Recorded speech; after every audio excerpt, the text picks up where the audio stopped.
একটি দেশের নিরাপত্তা শহরের আলোয় নয়, মাপা হয় তার মানুষের বিশ্বাসে। যখন শহরে বা গ্রামে অপরাধ নতুন রূপ নেয়, যখন সীমান্ত পথে মাদক ঢোকে, যখন তরুণেরা ভুল বন্ধুত্বে হারিয়ে যায়, যখন পাহাড়ে অস্ত্রের ছায়া নেমে আসে, যখন দুর্যোগের পানিতে হারিয়ে যায় ঘর বাড়ি, যখন আকাশ থেকে নেমে আসে আগুন, যখন দূর দেশে নীল হেলমেটে আমাদের সন্তান মানবতার পাশে দাঁড়ায়, তখন একটাই নাম মানুষের মনের ভরসা হয়ে ওঠে: বাংলাদেশ সেনাবাহিনী। সন্ধ্যার পর বাহির হওয়া যেত না। এমনকি দিনের বেলা কিশোরগঞ্জে আপনি রাস্তাঘাটে ছিনতাই করতো, আপনি ওপেন চাপাটি নিয়ে আপনি রাস্তার মধ্যে অ্যাটাক করতো, অ্যাটাক করে আপনি যা থাকতো তা নিয়ে যেত। এখানে সকল কিছু সহজলভ্য, খুব ইজিলি সব কিছু পাওয়া যায়। আর ঢাকা শহরে দেখা যাচ্ছে যে আপনার সকল কিছু ঢাকার মধ্যে আসে। এই যে আপনার মাদক বলুন, তারপর হচ্ছে আপনার অস্ত্র বলুন, সবগুলো কিন্তু মেইন মার্কেট হচ্ছে ঢাকা। আমাদের এখানে মোহাম্মদপুরে জেনেভা ক্যাম্প নামে একটা জায়গা আছে। তো আমি বলতে পারি এটা হচ্ছে ঢাকার মূলত মাদকের পাইকারি বাজার। বিভিন্ন প্রকার মাদক এখানে আসে, আসার পর এখান থেকে বিভিন্ন জায়গায় সাপ্লাই হয়।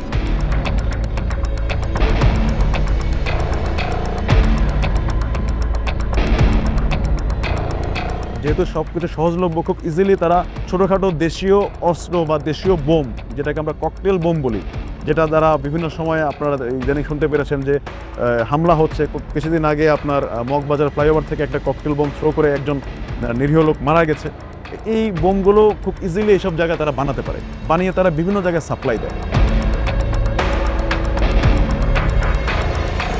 এই বিহারি ক্যাম্পে কিন্তু বাংলাদেশ সেনাবাহিনীর সহায়তায় আমাদের পুলিশ বাহিনী এবং আমাদের যে ডিবি টিম, র্যাব, আমরা সম্মিলিতভাবে এই বিহারি ক্যাম্পে অনেকগুলো অভিযান করেছি এবং বিহারি ক্যাম্প থেকে ককটেল, হেলমেট, তাজা বোমা, বিভিন্ন ধরনের মাদক, গাঁজা, হিরোইন থেকে শুরু করে ক্যাশ টাকা বিভিন্ন সময়ে অনেক অপরাধী গ্রেপ্তার করেছে। ঢাকার মধ্যে যতগুলো এরকম ক্রাইম প্রন এলাকাগুলো আছে, মাদকের হাব বা আপনার ছোটোখাটো যে ককটেল বোম বা দেশীয় অস্ত্র তৈরির এবং বিক্রয় এবং সাপ্লাই দেওয়ার মূলত ওয়ান অফ দ্য হাব হচ্ছে এই মোহাম্মদপুর। 3 হইতে 6 মাস আগে আপনি অ্যাভেলেবেল আপনি কিশোরগঞ্জে ছিনতাই করতো। ওই বাসে যাত্রীরা ফোনে কথা বললে জানালা দেওয়া ফোন ছিনতাই করে নিত। এবং দিনের বেলায় ওই এটা পিক আপে করে মাল আনতো, কিশোরগঞ্জ লাভ দেয় পিক আপে চড়তো, চড়ার পর আপনি ওই নিচে ফেঁকে দিত, আরেকজনে নিয়ে দৌড়ায় যেত, কোনো সুরাহা পাওয়া যেত না। ভয়ে আতঙ্কে সবসময় আতঙ্কে থাকতে হতো। কোনো এক সময় ছিল, এখন আমরা এটা কন্ট্রোল করতে পেরেছি। এই যে জায়গাগুলো থেকে বিভিন্ন জায়গায় সাপ্লাই হচ্ছে এবং তারা এই জায়গাগুলোতে বিভিন্ন জায়গায় গিয়ে তারা খুব ইজিলি, আপনার যেহেতু ঢাকা জনবসতিপূর্ণ এলাকা, অনেক লোক এখানে পড়ালেখা করতে আসে, চাকরি করতে আসে, ব্যবসা করতে আসে, এখানের সবাই কোনো না কোনো ভালোভাবে ইনকাম করার চেষ্টা করে। এই জায়গাগুলোতে তারা খুব ইজিলি লোকজনের উপর ভয়ভীতি প্রদর্শন করে তাদের কাছ থেকে সে চাঁদা আদায় বা ছিনতাই করে টাকা আদায় বা অন্যান্য সুবিধা তারা আদায় করতে পারে। আমরা যখন কোনো অভিযান করি, অভিযানের আগে আমরা একটি পরিকল্পনা করি। এই পরিকল্পনা মতে আমরা আমাদের একটা প্রোগ্রাম বানাই যে আমরা কোন কোন বিটে আমরা অভিযান করব, কোন বিটে কোন অফিসার থাকবে, তার সাথে আমাদের বাংলাদেশ সশস্ত্র বাহিনী অথবা সেনাবাহিনীর কারা থাকবে, এটি সিও মহোদয়ের সাথে আগের দিনই আমরা প্ল্যান করে আমরা প্রোগ্রাম বানাই, প্রোগ্রামটি ওনাদের কাছে পাঠিয়ে দিই। এই প্রোগ্রামটি দেখে ওনারা ওই সংশ্লিষ্ট বিটে ওনাদের মতো করে প্রোগ্রাম তৈরি করে আমাদেরকে ফোর্স এবং অফিসার দিয়ে সহায়তা করেন। সেনাবাহিনী আসার পর নিশ্চিন্তে আছি, আপনি কোনো টেনশন নাই, ভয় নাই। হ্যাঁ, ওনারা আপনি বিভিন্ন জায়গায় ব্রিফ করছে বা কিছু কিশোরগঞ্জে অ্যারেস্ট করছে, এখন কিছুটা শান্তিতে আছি। আমাদের সাধ্যমতো চেষ্টা করে যাচ্ছি যাতে আমাদের লোকজন একটু স্বাচ্ছন্দ্যে চলাচল করতে পারে এবং এই অপরাধ জগৎ থেকে একটু দূরে রাখতে পারে নিজেদেরকে। শহরে আস্থা যেমন জরুরি, পাহাড়ে তার প্রয়োজন আরো অনেক বেশি। পাহাড় নীরব কিন্তু কঠিন। এখানে প্রতিটি পদক্ষেপ কৌশল, ধৈর্য আর মানুষের প্রতি দায়িত্বের পরীক্ষা। 2022 সালে কেএনএ যখন তাদের সশস্ত্র সংগ্রাম শুরু করে, তো ওই সময় দেখা যাচ্ছে যে কেএনএর যারা সংগঠক বা সদস্য ছিলেন, তো তাদের বিরুদ্ধে আমরা আমাদের অপারেশন পরিচালনা করি। কেএনএর ঘটনা শুরু হওয়ার পরে অনেকেই ভয় পেয়ে পার্শ্ববর্তী আরও অন্যান্য জায়গায় এবং জঙ্গলে তারা পালিয়ে যায়। প্রায় আমাদের যেটাই এলাকায় যেটাই অভিযান কারণে ভয়ের আতঙ্কের বিষয়টা নিয়ে আমি বউ বাচ্চা ফ্যামিলি নিয়ে গেছিলাম। ভয়ের জন্য পাড়াতে ঢুকতে পারতেছি না, জঙ্গল থেকে আমরা পালাইছি। ঘর থেকে কিছু না নিয়ে খালি খালি আমরা ওখানে পৌঁছেছি। বিগত 1 বছরে এটা আমাদের অন্যতম একটা সাফল্য যে আমরা তাদেরকে কনভিন্স করতে পেরেছি এবং অলমোস্ট 600-র বেশি লোকজনকে বম জনগোষ্ঠীকে যারা পাহাড়ে এবং বিভিন্ন জায়গায় পালিয়েছিল তাদেরকে তাদের নিজ পাড়াতে নিয়ে আসতে পেরেছি। আমরা শুনছি একটু আমাদের দেশের আর্মিরা সাথেও মিল হয়েছে সিভিল, আর খবরও ভালো আস্তে আস্তে করি ভালো হয়। তারপরে আমরা আসতেছি। তাদেরকে আমরা নিয়ে আসার পরে সব ধরনের সাহায্য সহযোগিতা করেছি, কর্মসংস্থানের ব্যবস্থা করেছি। যারা চলে আসছে তাদের জন্য কিন্তু আমরা নিজ খরচে তাদেরকে টাকা দিয়ে সেখান থেকে তাদের নিজ পাড়াতে নিয়ে আসার ব্যবস্থা করছি। এবং বম জনগোষ্ঠীর মধ্যে এটা এখন প্রমাণিত যে কেএনের সাথে যারা সম্পৃক্ত তারা কোনোভাবেই ভালো ছিল না এবং বাংলাদেশ থেকে ত্যাগ করে অন্যান্য জায়গায় যারা গিয়েছে তারা সেখানে তাদের প্রাপ্য সম্মান এবং অধিকারটুকু পায়নি, যেটা তারা বাংলাদেশের একজন স্বাধীন নাগরিক হিসেবে পেয়ে থাকে। পুনরায় নিজের দেশে চলে আসতে পারতেছি। এখানে বিশেষ করে আমি ধন্যবাদ উজ্ঞাপন করতে চাচ্ছি আমাদের বাংলাদেশ সেনাবাহিনী, আমাদের জুন কমান্ডার সাহেব এবং আমাদের যেটা বোম সিসিএল কাউন্সিল জালম। বাংলাদেশ সেনাবাহিনী যখন থেকেই পার্বত্য অঞ্চলে তাদের এই কার্যক্রম পরিচালনা করছে তখন থেকেই মানবিক কার্যক্রমগুলো করে আসছে। আমরা যেহেতু এই রুমা উপজেলায় রুমা জোনে অবস্থিত এবং এই এলাকায় আমাদের কার্যক্রমগুলো পরিচালনা করি, এখানকার মানুষের জন্য আমরা বিভিন্ন মানবিক কার্যক্রম করে থাকি। অসুখ বিসুখ হলে তাদের থেকে ওষুধপত্র যা লাগে তাদেরকে সহায়তা করে। পাহাড়ের দায়িত্ব যত কঠিন, দুর্যোগের যুদ্ধ ততই হঠাৎ এবং ততই কঠোর। দুর্যোগের প্রথম প্রতিক্রিয়া, মানুষের ভরসার জায়গা একটাই, বাংলাদেশ সেনাবাহিনী। 22শে আগস্ট আমরা যখন উদ্ধার কাজ শুরু করি, ফেনী জেলার একদম রিমোট এরিয়ার একটা গ্রামে আমরা আমাদের ট্রাইশার্ক বোট নিয়ে যখন যাই, তখন সেখানে কিছু সাধারণ মানুষ সাঁতরে এসেছিলেন এবং আমাদের বলছিলেন যে একজন গর্ভবতী মা খুব খারাপ অবস্থায় আছেন এবং ওনাকে খুব দ্রুত হসপিটালাইজ করা প্রয়োজন। তো সেই প্রেক্ষিতে আমরা ওনার বাড়ি পর্যন্ত পৌঁছাই এবং ভদ্রমহিলাকে আমরা আমাদের বোটে নিয়ে আমরা দ্রুত ফেনী শহরে চলে আসি এবং পরবর্তীতে ফেনী সদর হাসপাতালে পাঠানো হয়। 12 ঘন্টার ভিতরেই উনি একজন কন্যা সন্তান প্রসব করেন এবং পরবর্তীতে মা এবং সন্তান দুইজনই ভালো ছিলেন।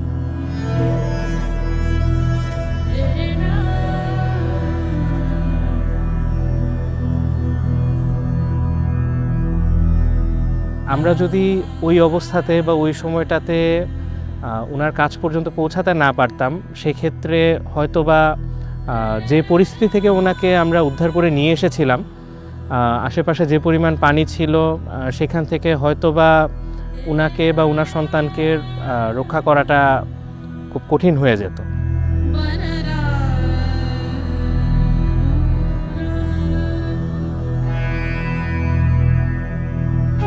আমরা যখন উদ্ধার কার্যক্রম করতে গিয়েছিলাম, আমাদের বোট যখন একটু শুকনো একটা জায়গায়, রাজাপুর ইউনিয়নের খুব শুকনো একটা জায়গায় যখন আমরা একটু নোঙর করি, তখন দেখা যায় যে প্রায় বুক পানি সমান পানিতে একজন বৃদ্ধা মহিলা আমাদের দিকে ছুটে আসছেন এবং উনি এসে আমাদের খুব উষ্ণ ভালোবাসা এবং স্নেহ দিয়েছেন এবং উনি অঝরে কাঁদছিলেন।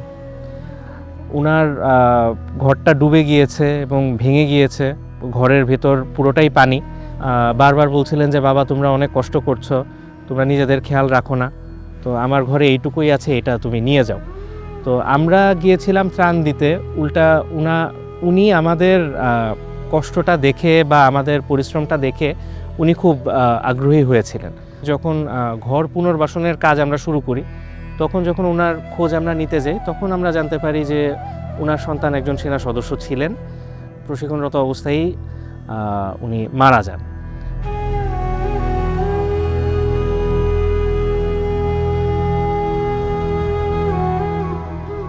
সৈনিকরা সকালবেলা বোট নিয়ে বের হয়ে গেছে ত্রাণ বিতরণ করার জন্য।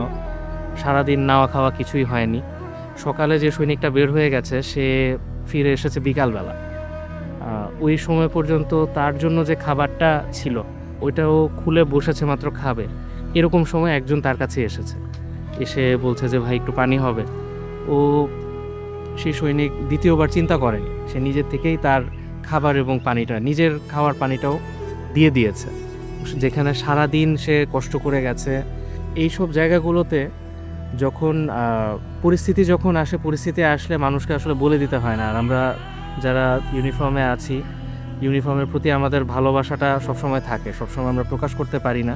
যখন এরকম একটা পরিস্থিতি চলে আসে তখন আমাদেরকে বলে দিতে হয় না, তখন দেখা যায় নিজের দায়িত্ব থেকেই, দেশপ্রেম থেকে এবং ইউনিফর্মের প্রতি ভালোবাসা থেকেই অনেক কিছু হয়ে যায়।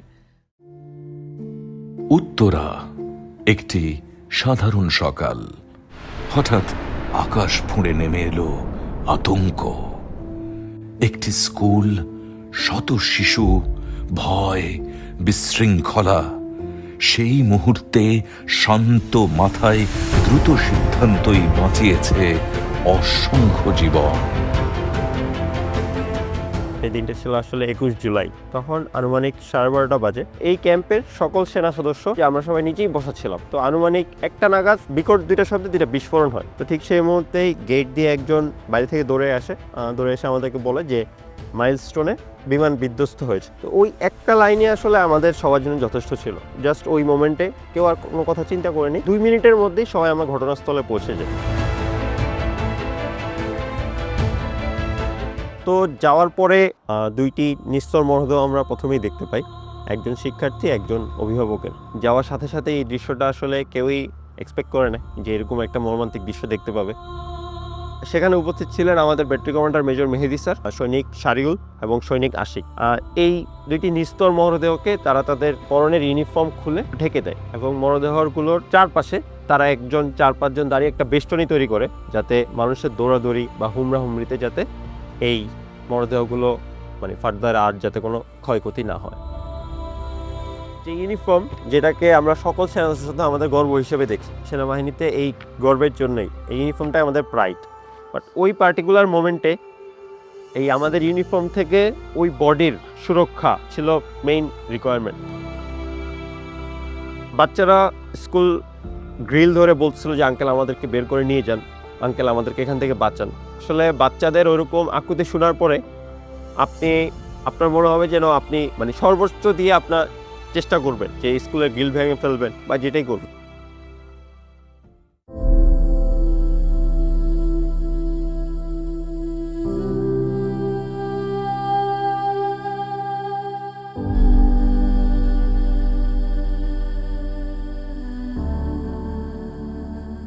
তো সেই ক্ষেত্রে আমরা কি করলাম, আমাদের যেই অধিনায়ক ছিল তৎকালীন অধিনায়ক, ওনার নেতৃত্বে আমরা একটা পরিকল্পনা করি খুবই স্বল্প সময়ের মধ্যে। যে স্কুলের দক্ষিণ পাশে একটা গেট ছিল, উদ্ধারকারী দলের মধ্যে একটা গ্রুপ সে গেটটাকে খুলে ফেলে এবং যেই আরেকটা দল উদ্ধারকারী দলের মধ্যেই তারা স্কুলের ছাত্রদের শিক্ষার্থীদের সাহায্য নিয়ে 2 পাশের গ্রিলকেই ভেঙে ফেলে। গ্রিলটা ভেঙে আমাদের যেই গেটটা ছিল সেই গেটটাকে গ্রিলের সাথে এবং মাটির সাথে আড়াআড়িভাবে এই গ্রিলটা দিয়ে একটা স্লাইড বানানো হয়, যার ফলে বাচ্চারা খুব সহজেই এই স্লাইড দিয়ে আমরা বাচ্চাদেরকে বের করে নিয়ে আসি। ওই দৃশ্যটা আসলে খুবই হৃদয় বিদারক ছিল। কোনো বাচ্চার বডির আমি দেখতে পাচ্ছি যে 30% পুড়ে গিয়েছে, 40% পুড়ে গিয়েছে, কোনো বাচ্চার 70% পুড়ে গিয়েছে, 80% পুড়ে গিয়েছে। ওই দৃশ্য দেখে সবার চোখ দিয়ে পানি পড়ছিল।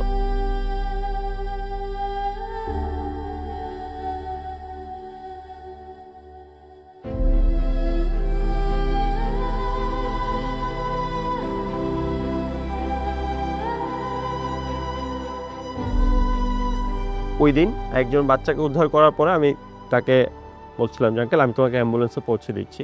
তো সেই শিক্ষার্থী বলছে আঙ্কেল আপনি প্লিজ আমাকে কোলে নেন, আমার মাথা ঘোরাচ্ছে, আমি কিছু দেখছি না। এই লাইনটা বলার পরে আমার চোখ দিয়ে আসলে অঝরে পানি চলে আসে। আমি সেই বাচ্চাটাকে, শিক্ষার্থীটাকে কোলে নেই, তাকে কোলে নিয়ে আমি অ্যাম্বুলেন্স পর্যন্ত পৌঁছে দিয়ে আসি। তার অ্যাম্বুলেন্সের যে দরজাটা সেটা বন্ধ হওয়া পর্যন্ত আমি ওয়েট করছিলাম। তো আমি তখনও কান্না করছিলাম। আমাদের একজন সেনা সদস্য সৈনিক শাকিল, সে সেই মুহূর্তে কোনো অ্যাম্বুলেন্স পাচ্ছিল না, সে একটা ভ্যান নিজে চালিয়ে একটি বাচ্চাকে হসপিটালে দিয়ে আসে। এই ঘটনা হয়তো সেই আগুনটা সেদিন নিভে গিয়েছিল ফায়ার সার্ভিসের দ্রুত চেষ্টায়, কিন্তু যেই সম্মানিত শিক্ষার্থীদেরকে আমরা আমাদের মধ্যে থেকে হারিয়েছি স্টুডেন্ট স্কুলের সেই বিমান্তিক ঘটনায়, সেটা আসলে কোনোভাবেই ভোলার মতো নয়। তাদের সেই অভাব আসলে কোনোদিন পূরণ হবে না।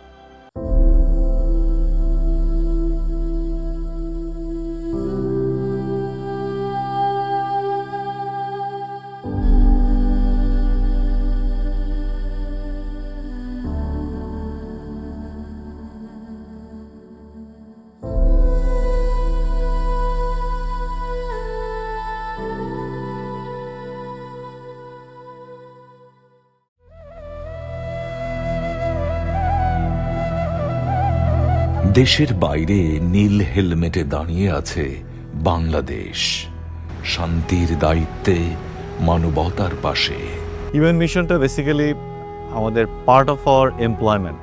আমি যদি আরও স্পেসিফিক্যালি বলি যে আমরা মিলিটারিতে যে চাকরি করি, ইউএন মিশন মানে ফার্স্ট একটা আইডিয়া আসে মানুষের মনে যে it is kind of incoming source of money, but actually it is not. এটা আসলে একটা employment as a military person taking part in the international piece. So আমরা এখানে অংশগ্রহণ করি, but thing is that it seems যে আমরা যাচ্ছি এবং চলে আসছি, it is easier, but it's not like that. আমাদের এখানে যাওয়ার প্রাককালে অনেক ধরনের প্রক্রিয়া আছে। একটা 6 মান্থস বিফোর আপনাকে সম্পূর্ণ যেই দেশে আপনি এমপ্লয়েড হতে যাচ্ছেন সেই দেশের আদলে আপনাকে প্রিপেয়ার করে দেওয়া হয় যে আপনি ওই এলাকাটা চিনবেন, কোথায় অপারেশন করবেন বা কোথায় আপনার এমপ্লয়মেন্ট হবে, সব কিছু প্রিপেয়ার করে আপনাকে পাঠানো হয়। Definitely it is very challenging because it is not your country. এটা অন্য একটা দেশ যেটা আপনার দেশ থেকে 5, 6, 10,000 কিলোমিটার দূরে। সো আপনি যখন আসছেন এখানে একটা আননোন এরিয়া, মানুষজন সম্পূর্ণ আননোন। সো এখানে অপারেট করা, এখানে মানুষের সাথে মিশে কাজ করা এবং বিভিন্ন দেশ থেকে আগত যারা ইউএনে অংশগ্রহণকারী তাদের সাথে অংশগ্রহণ করে একই সাথে কাজ করা, ইট ইজ রিয়েলি চ্যালেঞ্জিং। এবং আমাদের দেশ বাংলাদেশ থেকে আমরা যারা আসি আমরা অবশ্যই সফলভাবে এটা সম্পন্ন করি because of our background training, আমাদের dedication, passionate to our military এবং ডেফিনেটলি আমাদের দেশের ভালোবাসা থেকেই আমরা এখানে আমাদের সর্বোচ্চ পেশাদারিত্বের সাথে আমরা কাজ করে থাকি। আমাদের অপারেশনে যেতে হতো 500-600 কিলোমিটার দূরে। সেক্টর ওয়েস্টে একটা গ্রামে এনগুইবুয়ার নামে একটা গ্রাম ছিল। সেই গ্রামে 25 থেকে 30 জন সন্ত্রাসী এই গ্রামের মানুষজনকে খুবই ডিস্টার্ব করছে, তাদের ফ্রিডম অফ মুভমেন্ট এখানে ব্যাহত হচ্ছে, বিভিন্নভাবে টর্চার করছে। সো আমাদের জন্য স্পেসিফিক টাস্ক ছিল যে ওই গ্রামে পৌঁছে ওই শত্রুদেরকে আইদার জীবিত ধরা অথবা ওদেরকে উচ্ছেদ করা। ওইখানকার রাস্তার যে কন্ডিশন সেই অনুযায়ী আমাদের 545 কিলোমিটার পৌঁছাতে সময় লেগেছিল 3 দিন and we were totally sleepless, কেউ ঘুমাতে পারেনি, including my contingent commander if I can remember. So আমরা এই জার্নি করে এই কঠিন রাস্তা পার হয়ে আমরা ওখানে গিয়েছিলাম এবং এখানে আমরা যখন অপারেশনটা শুরু করি আমরা ঠিক ওই এনগুইবের গ্রামের ঠিক 2.5 কিলোমিটার দূরে রাত্রে 12:30টার সময় অবস্থান নিয়েছি এবং এই গহীন জঙ্গলে আমরা 3 ঘন্টার মতো অবস্থান করি। 3 ঘন্টার মতো অবস্থানের পর আমরা ভোর 4:30টার সময় এই গ্রামটাকে কর্ডন অ্যান্ড সার্চ অপারেশনের মাধ্যমে আমরা যে সন্ত্রাসীগুলো ছিল তাদেরকে ওইখান থেকে উচ্ছেদ করে এই গ্রামের ফ্রিডম অফ মুভমেন্টটা এনশিওর করি। অপারেশনের পরপর আমরা যখন এই গ্রামে আমরা সবাই প্রবেশ করলাম, তারপরে আমরা যেটা দেখতে পেলাম গ্রামের মানুষ আমাদেরকে গাড়িটা আটকিয়ে দিয়েছে যে আপনারা এখান থেকে যেতে পারবেন না। তা আমরা তখন জিজ্ঞেস করলাম যে কেন, আমরা গেলে কি হবে? বললে না, তোমরা যদি চলে যাও তাহলে ওরা এসে আবার আমাদেরকে অত্যাচার করবে। So we stay back maybe for 1 to 3 months. We want even to be here and we want Bangladeshi to be here. তো পরে আমরা ওখানে বেশ কিছুক্ষণ অবস্থান করেছি, গ্রামের মানুষের সাথে কথা বলেছি, আমাদের নিজস্ব সাধ্য অনুযায়ী কিছু ট্রিটমেন্ট দিয়েছি, ওদের সাথে অনেকক্ষণ গল্প করেছি, ওদের যে ভিলেজ চিফ ছিল তাদের সাথে কথা বলেছি। ফাইনালি ওদেরকে আমরা কনভিন্স করেছি যে আমরা আশেপাশেই থাকবো এবং ব্যানব্যাট টেক ওভার করেছে এবং আমরা আবার চলে এসেছি। বাট ব্যানব্যাট টেক ওভার পরে ওই জায়গাটা তখন শান্তিপূর্ণ ছিল এবং অনেক দিন এই গ্রামবাসী শান্তিপূর্ণভাবে অবস্থান করেছে and they were very happy on Bangladeshi. বিশ্ব শান্তি রক্ষার মতো দেশের ভেতরে অর্থনীতির চাকা সচল রাখাও এক বড় যুদ্ধ। শিল্প খাত বাংলাদেশের অর্থনীতির প্রাণ। যখন অস্থিরতা থামিয়ে দেয় উৎপাদনের চাকা, শ্রমিক ও মালিকের মাঝে তৈরি হয় আস্থার সংকট, তখন সেনাবাহিনী দাঁড়ায় নিরাপত্তার ঢাল হয়ে। কারখানা সচল রাখা মানেই দেশের হৃদস্পন্দন সচল রাখা। যেসব ফ্যাক্টরি নিয়মিত বেতন দেই এবং শ্রমিকদের স্বার্থ রক্ষা করে চলি, আমরা কিন্তু 4 তারিখ পর্যন্ত কিন্তু ফ্যাক্টরি চালাতে পেরেছি। কিন্তু 5ই অগস্টের পরে সাধারণ শ্রমিকদেরকে ভুল বুঝিয়ে ফ্যাক্টরি বন্ধ করার চেষ্টা করা হয়েছে। তো এটা আমাদের জন্য একটা বড় চাপ ছিল। তো 5ই অগস্ট থেকেই কিন্তু সেনাবাহিনী চেষ্টা করেছে সর্বতোভাবে যেন ফ্যাক্টরিগুলোকে রক্ষা করা যায়। শুরু থেকে আমরা যে সকল প্রবলেম ফেস করেছি এগুলো বেসিক্যালি মাল্টি ডাইমেনশনাল থ্রেট ছিল। নির্দিষ্ট সময়ের ভেতরে শ্রমিকদের বেতন ভাতা দিতে না পারার কারণে যেসব বিশৃঙ্খলা তৈরি হয়েছে, পাশাপাশি টার্গেটেড ইনস্টিগেশন ছিল, সুযোগ সন্ধানী ব্যক্তিরা তাদের অন্যায্য দাবি আদায়েরও চেষ্টা করেছিল। এসব ক্ষেত্রে আমরা চেষ্টা করেছি তথ্য সংগ্রহ করে প্রতিরোধমূলক ব্যবস্থা গ্রহণ করতে। একই সাথে একটি ইন্ডাস্ট্রির সমস্যা যাতে পার্শ্ববর্তী কোনো ইন্ডাস্ট্রিকে কাজে বিঘ্ন না ঘটাতে পারে, আমরা সেই চেষ্টা করেছি। এবং একই সাথে যে কোনো বিশৃঙ্খলা নিয়ন্ত্রণে আমরা শিল্পাঞ্চল পুলিশ, বিজিএমইএ এবং শ্রম মন্ত্রণালয়ের সাথে সমন্বয় করে দায়িত্ব পালন করে আসছি। সেনাবাহিনী ভীষণভাবে যেটা ভালো কাজ করেছে সেটা হচ্ছে গিয়ে মানুষের আবেগটা বোঝার চেষ্টা করেছে, তাদেরকে ঠান্ডা করার চেষ্টা করেছে, যেন ফ্যাক্টরিগুলো ক্ষতিগ্রস্ত না হয় সে চেষ্টা করেছে। সেদিক থেকে আমরা অত্যন্ত কৃতজ্ঞ। তাদের প্রত্যেক দায়িত্বই একটি শব্দে গাঁথা, ভরসা। অপরাধের অন্ধকারে, দুর্যোগের ধ্বংসস্তূপে, পাহাড়ের নিস্তব্ধতায়, বিশ্ব শান্তির মিশনে কিংবা অর্থনীতির চাকা সচল রাখতে মানুষ জানে তারা একা নয়। বাংলাদেশ সেনাবাহিনী এই জাতির ভরসার ঢাল।